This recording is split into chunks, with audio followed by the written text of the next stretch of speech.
যেগুলো হয় ওষুধ লিখে দিয়ে হাতে এখন জরুরি বিভাগে যাই বক্তব্য ইঞ্জেকশন কিনে লই ইঞ্জেকশন নাই কিনে আনি দিই এর ভিতরে আর হাতে গ্যাস দিই খুঁজিয়ে গ্যাস দিই এখন ইঞ্জেকশন দিয়ে দিই আর জল ইঞ্জেকশন দেওয়া আছে আর জল হাতা কথা আছে তারপর বমি করার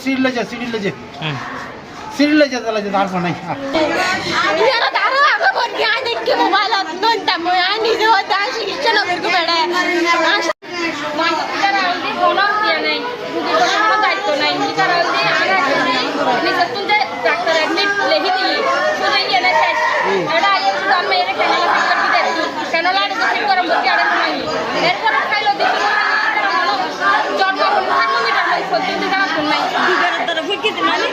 এবং কি